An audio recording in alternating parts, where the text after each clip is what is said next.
नमाज में हुकूक उन्नास भी है, नमाज में जिक्र लिबास भी है। तो बेहतरीन लिबास पहन कर नमाज में आया करो। नमाज में जीनत भी है, फरमाया अपनी जीनतों को नमाज में लाया करो, इत्र लगाया करो, खुशबू लगाया करो। मकरू है घर में प्याज खा के नमाज जमात आके बंदा पड़े, 4-5 बंदों को बेहोश कर दे। कल लहसुन खाया है, प्याज खाया है, मकरू है कि जमात में आके खड़े हो जाओ। खुशबू लगाओ ताकि लोग तुमसे अट्रैक्ट हों। अच्छा लिबास पहनो, यानी महंगा लिबास, अच्छा लिबास जो दिखने में अच्छा हो, जिसमें नज्म हो। सब तो करोड़ों का नहीं, अच्छा लिबास पहन के आओ। ये बच्चे मस्जिद में आती है, सारी ट्रेनिंग नमाज में होती है। नमाज में रंग भी है, फरमाया बेहतरीन रंग जो पहन के बंदा नमाज पढ़े वो सफ़ेद रंग है। अक्सर आप ख़वातीन की चादरें नमाज की देखी होंगी, सफ़ेद होती हैं। जीनत नमाज में है, लिबास नमाज में है, रंग लिबास में है, गज़ा नमाज में है, एक्सरसाइज नमाज में, हर चीज़ नमाज के अंदर मौजूद है। नज़म, ज़ब्त, अच्छी नियत, अदम रियाकारी, यकजहती, यकसुई, रहबर का इंतखाब, एक साथ चलना। और का जब नमाज ख़त्म हो फिर मुसाफिहा करो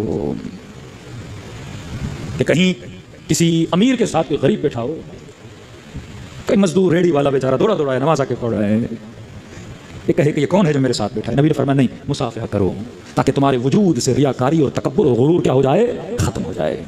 मोमिन मोमिन से हाथ मिलाए। तो ये पूरा निज़ाम है जो अहले बैत अलैहिस्सलातु वस्सलाम ने हम सबको दिया। बाज़ इस निज़ाम के दुश्मन जो कहते हैं अहले बैत के अदम हुजूर में जब वो गैबत में है, हमें किसी लीडरशिप की ज़रूरत नहीं है। जब कौमों के पास लीडरशिप नहीं होती वो कौमें तबाह बर्बाद हो जाती हैं। सल्लल्लाहु अलैहि मोहम्मद वाले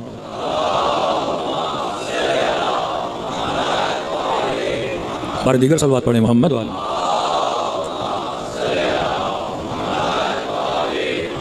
व अज्जल फरजहुम, ये नमाज है जिसमें अमीरुल मोमिनीन को शहादत नसीब हुई। ये नमाज है जिसके लिए इमाम हुसैन एक रात की मोहलत मांगते हैं।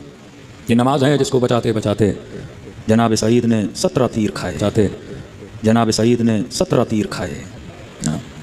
ये नमाज है कि 11 मुहर्रम को सैयदा ज़ैनब जले हुए खेमों के साए में बैठ के नमाज़ पढ़ रही हैं। सज्जाद ज़िंदान में खाना बहुत कम आता है, मैं सारा खाना बच्चों में तकसीम कर देती हूँ, मेरे बदन में ताकत नहीं, खड़े होकर नमाज़ पढ़ो। क्योंकि नमाज विलायत से जुड़ी है, नमाज एक आइडियोलॉजी है। अब खोखली नमाज का कोई फ़ायदा नहीं है। शिया सर्वाइव तभी कर सकते हैं जब शियों के अंदर वाहिद लीडरशिप हो। दुश्मन इन्हीं लीडरशिपों को ख़त्म करना चाहता है। इराक़ के अंदर सदरियों के जो मुख्ता सदर के जो वालिद थे वो बड़े इराक़ी शियों को बेदार करना चाहते थे, लेकिन उनको भी आपने देखा गोलियां मार के शहीद कर दिया। शहीद महराब, कितने शहीद देखेंगे। ये तो इमाम खुमैनी के इंक़िलाब। इमाम खुमैनी से पहले जितने लोगों ने क़ियाम की कोशिश की है, आयतुल्लाह दस्तगीर, शहीद मुस्तफ़वी, मुख्तलिफ शुहदा आप देखते हैं, ये शहीद हुए क्योंकि वो नहीं चाहते थे कि इनके अंदर कोई लीडरशिप हो, कोई दूसरा निज़ाम बने जो हमारे निज़ाम के मुकाबले में हो। तो जब तक अहले बैत की बताई हुई तालीमात पर नहीं चलते तब तक हमारी ज़िंदगियाँ, हमारे मोहल्ले, हमारे बच्चों की ज़िंदगियाँ आबाद नहीं होती हैं। ये अक़ीदा पुख्ता होना चाहिए। हमारी कोताहियाँ हैं, लेकिन ये अक़ीदा कि हमारा कोई वारिस है, ये अक़ीदा कि कोई इमाम है जो पर्दे गैब में है, अगर हमारी कोताहियाँ भी हैं तो इमाम इस कोताहियों को दूर करने वाला है। छोटे छोटे वाक़यात हैं, लेकिन आप देखते हैं जब बंदा मुश्किल में फंसता है तो इमाम ज़माना वाक़ई उसकी मदद करते हैं। बहुत बड़े आलिम दीन आयतुल्लाह शेख अबुल हसन इस्फ़हानी 8 साल के थे तो इन्होंने इल्म दीन हासिल करना शुरू किया। जब 11 साल के हुए, गाँव में रहते थे, इस्फ़हान के साथ छोटा सा गाँव, तो अपने वालिद को कहा कि बाबा मुझे इस्फ़हान भेजिए, मैं वहाँ जाके मकतब में, मदरसे में जाके इल्म दीन हासिल करूँगा। तो वालिद ने कहा बेटा आप 11 साल के हो, खाना पीना कपड़े धोना होना कैसे होगा?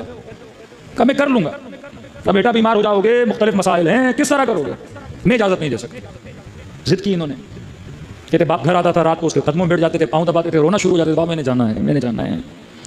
बिल आखिर वालिद राज़ी हुआ, इसको इस्फ़हान भेजा मदरसे सदर। कहते 4 महीने मैंने दिल लगा के पढ़ाई की, शौक़ ज़ौक़ इश्क़ के साथ उलूम दीनी को हासिल कर रहा था। 4 महीने के बाद सर्दी का मौसम आया, बर्फ़बारी और शदीद बर्फ़बारी हुई इस्फ़हान में। मेरे पैसे ख़त्म हो गए, खाने पीने के लिए पैसे नहीं, कमरे के अंदर रोशनी चाहिए, मोमबत्तियाँ चली गई, कमरे को गर्म